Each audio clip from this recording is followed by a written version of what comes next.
Sir शादी के पहले दिन से इनकी बहनों की 7 बहनें इनकी बहनों की इंटरफेरेंस क्यों थी मेरे घर पे? क्यों थी मेरे घर पे? मुझे मेरे बीवी होने का हक क्यों नहीं मिला? यहाँ तक कि सर मेरी शादी का शरारा तक इनकी बहन लेकर आई।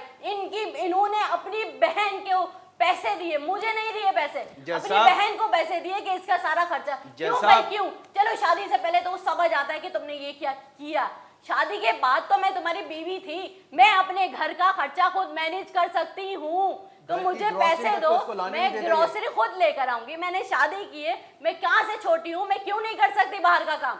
मैं सब कुछ कर सकती हूँ, मैं अपना घर बना सकती हूँ, मैं अपना डेकोरेशन कर सकती हूँ, मैं ग्रोसरी लेकर आ सकती हूँ। अगर ये मेरे ऊपर इस तरह के इल्जाम लगा रहे हैं तो मेरे पास तो पूरी लिस्ट है इनके ऊपर इस तरह के इल्जाम। ये छोटी छोटी बातें जो ये कर रही है ना, ये मेरे पे इल्जाम लगा रही है और इनके ज़हन में सिर्फ और सिर्फ इस टाइम अभी भी जो है वो उनकी मोहब्बत है और वो इनसे मोहब्बत करते हैं जो इनके चाचाजाद चलता नहीं है, सिर्फ और सिर्फ अपनी बहनों। आप बेटा इनकी वाइफ हैं जी, अगर आप कुछ इस मामले में कहना चाहती हैं, ये जो इस पे इल्जाम लग रहा है, जैसा इन्होंने ही मुझे बताया, मियां के साथ मोहब्बत का इल्जाम लग रहा है।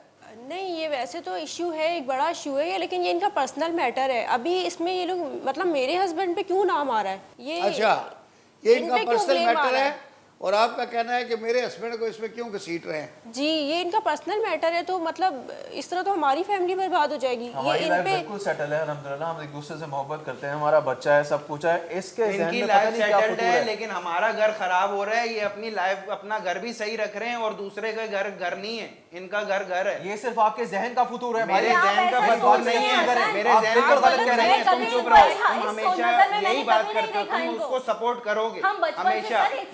ये सुनने के बाद तो मैं बिल्कुल इसको सपोर्ट करूंगा। ये खुला के लिए आई है, हमारा बच्चा है एक जैसा। इस तरह की अगर तुम्हें शादी के बाद इतना ही बुरा लग रहा था तो अपनी बीवी से बोलते ना एक बार कि महवेश मुझे बुरा लग रहा है ये सब। सोच ही इतनी घटिया तो कैसे बोलते हैं? एक बार बोल देते, मैं घर में नहीं जाती इनके, मैं अपना घर खराब नहीं करती सर। मुझे गालियां मारना, पीटना, इतनी ज्यादती करना, जैसा भी ये सरासर झूठ बोल रही है। मैंने आज तक इनके ऊपर ना हाथ उठाया ना मैंने इनको मारा है। मैंने इनकी मर्जी से इनकी सारी बातें मानी है, ठीक है जज साहब।